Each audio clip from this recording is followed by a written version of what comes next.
আসসালামু আলাইকুম, প্রোকোডারে আপনাকে স্বাগতম। আমরা যখন আমাদের ওয়েবসাইটে কাজ করি অনেক সময় আমাদের লিঙ্ক নিয়ে কাজ করতে হয়। প্রায় প্রত্যেকটা পেজেই অনেকগুলো লিঙ্ক থাকে এবং সেই লিঙ্কগুলোকে বিভিন্নভাবে আমাদের অপটিমাইজ করতে হয়। তো আপনি যদি সিএসএস লিঙ্ক সম্পর্কে ভালোভাবে না জানেন তাহলে এইসব জায়গায় আপনি একটু ঝামেলায় পড়বেন। আজকের ভিডিওতে এগুলোই দেখবো, চলেন শুরু করি। তো আপনি যেমনটা দেখতে পাচ্ছেন এটা একদম ব্ল্যাঙ্ক এবং এখানে যেমনটা দেখতে পাচ্ছেন আমি ব্রাউজার হিসেবে ফায়ারফক্স ব্যবহার করছি। এটার একটা কারণ আছে। কারণ হচ্ছে যে আমরা যখন এর আগে লাইভ সার্ভার ব্যবহার করছিলাম তখন আমার এখানে ইনকগনিটো মোডে দেখাতো এবং ইনকগনিটো মোডে যখন হয় তখন হচ্ছে যে আপনার ব্রাউজারের কোনো ক্র্যাশ থাকে না। আমরা যেহেতু ভিজিটেড লিঙ্ক দেখব, ভিজিটেড লিঙ্ক মানে আমি কোনো একটা লিঙ্কে প্রবেশ করেছি, এরপরে সেটার আউটপুট আমরা দেখব। তো সেক্ষেত্রে এইসব কারণে হচ্ছে যে আমাদের যদি ইনকগনিটো মোডে ব্রাউজার থাকে তাহলে একটু প্রবলেম। এই কারণে আমি একটা ডিফারেন্ট ব্রাউজার ব্যবহার করছি যেটার ব্রাউজিং হিস্ট্রি আমি ইচ্ছামতো ক্লিয়ার করতে পারি এবং এটার ব্রাউজিং হিস্ট্রিটা সেভ হবে। এই জন্য আমি হচ্ছে যে এখানে ডিফারেন্ট ব্যবহার করছি। আপনি চাইলে গুগল ক্রোমও ব্যবহার করতে পারেন ইনকগনিটো মোডে অথবা প্রাইভেট মোডে না, রেগুলার মোডে আপনি ব্যবহার করলে আজকের ভিডিওটা আপনি প্র্যাকটিস করতে পারবেন। আমি আশা করছি আপনি বুঝতে পারছেন। আচ্ছা, তো এখন আপনি যদি আপনার ওয়েবসাইটের মধ্যে কোনো লিঙ্ক দেখাতে চান সেক্ষেত্রে আপনাকে একটা এ ট্যাগ নিতে হয়, তাই না? এ ট্যাগ দিয়ে আমরা লিঙ্ক দেখাই। এবার এখানে ধরেন আমি লিখলাম সাবস্ক্রাইব লিখে আমি সেভ করলাম। তো এটা সেভ করার পর আমাদের যেহেতু এখানে লাইভ সার্ভার নাই, আমাদের একটু রিলোড করে করে ব্যাপারটা দেখতে হবে। আচ্ছা, এখন আমি যদি এটাকে একটু জুম করি তাহলে আপনি দেখবেন যে আমার এই যে এখানে লিঙ্কের যে কালারটা এটা হচ্ছে যে একটু বেগুনি স্টাইলের। এবার আমি এই লাইনটাকে আরেকবার ডুপ্লিকেট করে এবার এখানে আমি একটা হ্যাশ দিয়ে দেব। হ্যাশ দেওয়া মানে আমার এটা একটা অ্যাক্টিভ লিঙ্ক। হ্যাঁ, এবার আমি যদি এটাকে রিলোড করি তাহলে আপনি দেখেন এটা হচ্ছে আমার একটা লিঙ্ক, এটা আরেকটা লিঙ্ক এবং এই লিঙ্কটা দেখাচ্ছে এটা একটা ভিজিটেড লিঙ্ক, মানে এই লিঙ্কে ভিজিট করা হয়ে গেছে। যেহেতু এখানে কিছু নাই, ব্রাউজার ভাবছে যে এটা ভিজিট করা হয়ে গেছে। আবার এই যে হ্যাশ, এটার ক্ষেত্রে দেখেন এটা একটা অ্যাক্টিভ লিঙ্ক এবং এটাতে আমি এখনো ক্লিক করিনি যে কারণে এটা এরকম। এখন আমি যদি এটাতে একবার ক্লিক করি তাহলে দেখবেন এটার কালারও কিন্তু আগের মতো হয়ে গেছে। তার মানে এখন ব্রাউজার ভাবছে আমি এই লিঙ্কে ক্লিক করে ফেলেছি, তাহলে এটা একটা ভিজিটেড লিঙ্ক। তাহলে একই লিঙ্ককে আপনি যদি মনে করেন যে আমার ওয়েবসাইটে অনেকগুলো লিঙ্ক থাকবে এবং ইউজার যদি সেই লিঙ্কে একবার ক্লিক করে ফেলে তাকে আর নতুন করে সেই লিঙ্কে ক্লিক করার দরকার নেই। সেক্ষেত্রে আপনি ভিজিটেড দিয়ে সেটা একটা স্টাইল দিতে পারেন। হ্যাঁ, অনেক সময় আমাদের ব্লগে অনেকগুলো লিঙ্ক থাকে। তো লিঙ্কের মধ্যে যেমন ধরেন এগুলো বেশিরভাগ সময় দেখা যায় যে বিভিন্ন নিউজ ওয়েবসাইটগুলোতে দেখা যায় যে একটা বড় পোস্টের মধ্যে এটা রেফারেন্স হিসাবে তারা ছোট ছোট লিঙ্ক দিয়ে রাখে। সেই লিঙ্কের মধ্যে মানে ওই ইনফরমেশনটার আরেকটা পোস্ট হয়তো আছে। এখন তারা চায়, অনেক সময় চায়, যেমন প্রথম আলো, কালের কণ্ঠ, এসব পত্রিকাতে অনেক সময় তারা চায় যে আপনি যদি আর্টিকেলটা আগে থেকে পড়েন তাহলে সেটার একটা আলাদা কালার থাকবে। তাহলে আপনি বুঝতে পারবেন যে হ্যাঁ আমি এটা জানি, আমাকে এখানে ক্লিক করার দরকার নেই। আর আপনি ইন্টারেস্টেড হন বা আপনি যদি নিজে থেকে ক্লিক করেন সেটা তো অন্য ব্যাপার। তো এই ব্যাপারগুলো আসলে আপনি কিভাবে কন্ট্রোল করবেন বা কিভাবে এগুলোকে স্টাইল করবেন, দেখেন আপনি যদি লিঙ্কে স্টাইল করতে চান ডেফিনেটলি আপনাকে এ নিতে হবে এবং এর মধ্যে আপনি আপনার মতো করে কালার দিবেন। ধরেন আমি এখানে কালার দিলাম হচ্ছে ব্ল্যাক কালার দিই, বা হ্যাঁ ব্ল্যাক কালারটা আমি এখানে দিলাম, দিয়ে আমি এটাকে সেভ করলাম। তাহলে আমার এই যে লিঙ্ক এটা কিন্তু এখন ব্ল্যাক কালারের হবে। তারপর আমি এই যে লিঙ্কের নিচে যে একটা আন্ডারলাইন আছে, আমি এই আন্ডারলাইনটা দেখতে চাচ্ছি না, তাহলে আমি দিব টেক্সট ডেকোরেশন, এরপরে আমি করব নান। আমি যদি নান করে দেই তাহলে এখানে আপনি কোনো আন্ডারলাইন দেখবেন না। আচ্ছা, এবার আমি চাই যে কোনো ইউজার যদি কোনো একটা লিঙ্কে একবার ভিজিট করে ফেলে তাহলে আপনাকে ব্যবহার করতে হবে কোলন দিয়ে ভিজিটেডের মধ্যে আমি চাই যদি কোনো ইউজার কোনো একটা কালারকে মানে কোনো একটা লিঙ্ক ভিজিট করে ফেলে তাহলে সেটার কালার হবে ব্লু ভায়োলেট, বা ব্লু ভায়োলেট তো যেহেতু ওদের ডিফল্ট কালার আমরা ব্রাউন কালার দিই। দিয়ে আমি এটাকে সেভ করলাম। এবার কি হবে, আমি এখানে রিলোড দিই তাহলে দেখেন এই ওয়েবসাইটে এখন দুইটাই যেহেতু ভিজিট হয়ে গেছে তাই এগুলো এরকম। এবার আমরা যদি এই ব্রাউজারটার ব্রাউজিং হিস্ট্রিটা একবার ক্লিয়ার করি, আমি এখানে নতুন একটা লিঙ্ক নিব। এই লিঙ্কের মধ্যে আমি আর হ্যাশ দিব না, আমি এখানে কি দিব http://www.google.com। আচ্ছা, আমি এখানে W3টা দিয়ে দিয়েছি, 4টা। তো এবার আমি এটাকে সেভ করলাম। তো এটাকে সেভ করে এবার যদি আমি এখানে রিলোড করি তাহলে দেখেন এই যে এখানে এই সাবস্ক্রাইব বাটনটা কিন্তু ব্ল্যাক কালারে আছে। কোন ব্ল্যাক কালার? আমি যে ব্ল্যাক কালার দিয়েছি সেখানে।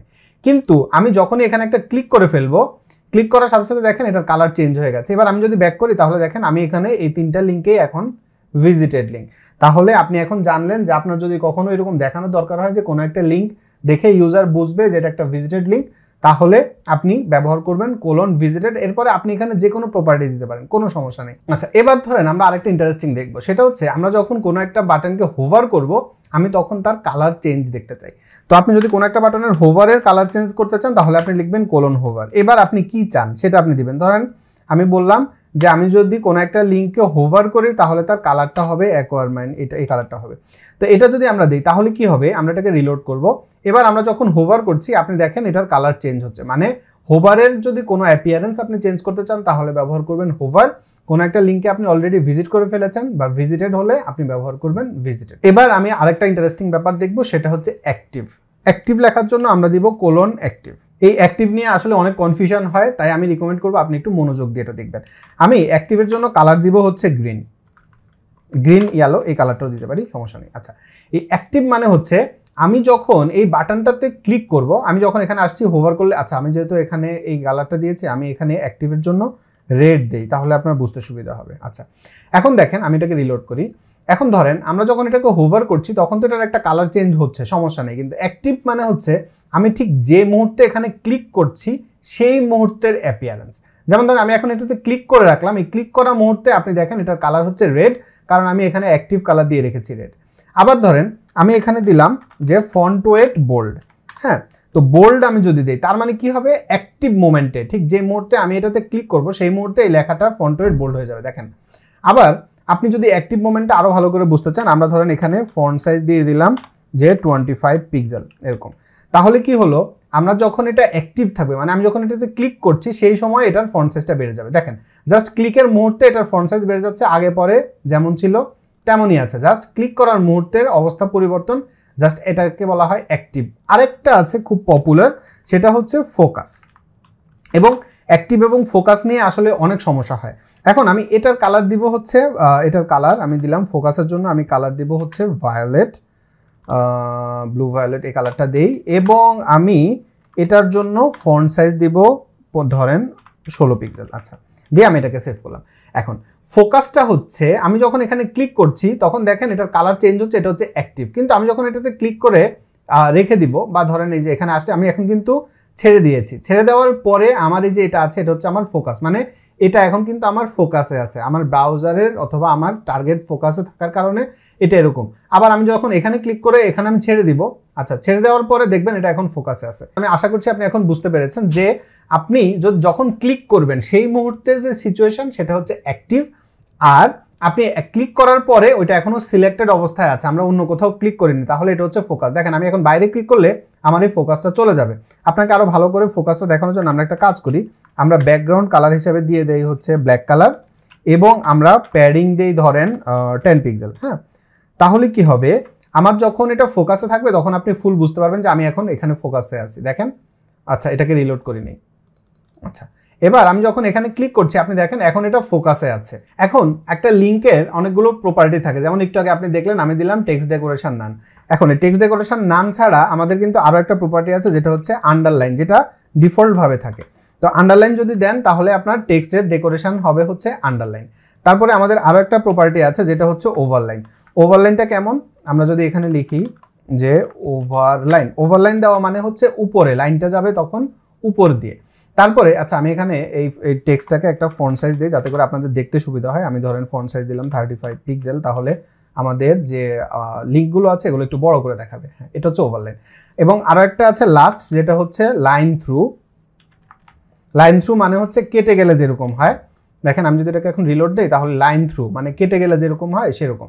তাহলে এখন আপনি জানলেন যে কিভাবে আমরা এরকম লাইন থ্রু তারপরে অন্য ব্যাপারগুলো ব্যবহার করে আমরা লিঙ্ককে কন্ট্রোল করতে পারি। এখন আপনার প্রজেক্টে যদি কখনো কোনো লিঙ্ক আসে, আপনি সেই লিঙ্কটাকে যদি স্টাইল করতে চান আপনি সেটা কিভাবে করবেন। আমরা বেসিক এবং একটা স্মার্ট লিঙ্ক এখন আমরা একটু স্টাইল করে দেখব। তো সেটা করার জন্য আমরা দিলাম এর মধ্যে আমরা একটা ক্লাস দিব, কারণ আমরা ক্লাস শিখেছি কিন্তু ক্লাসটাকে আমরা খুব বেশি ব্যবহার করছি না। তো আমরা এটাতে দিলাম হচ্ছে বাটন, এবং এখানে আমরা ইউটিউবের যে সাবস্ক্রাইব বাটন সেটাকে আমরা বানাবো। তো আমরা এখানে আবার লিখলাম SUBSCRIBE। এতবার সাবস্ক্রাইব লিখছি, এরপর আপনি যদি ভিডিওতে সাবস্ক্রাইব না করেন তাহলে কিভাবে হবে, ভিডিওতে সাবস্ক্রাইব করবেন। হ্যাঁ, তো দেখেন এটা আমাদের সাবস্ক্রাইব আসলো। আচ্ছা, এখন আমরা কিন্তু লাইভ সার্ভার নিয়ে কাজ করতে পারি। কেন?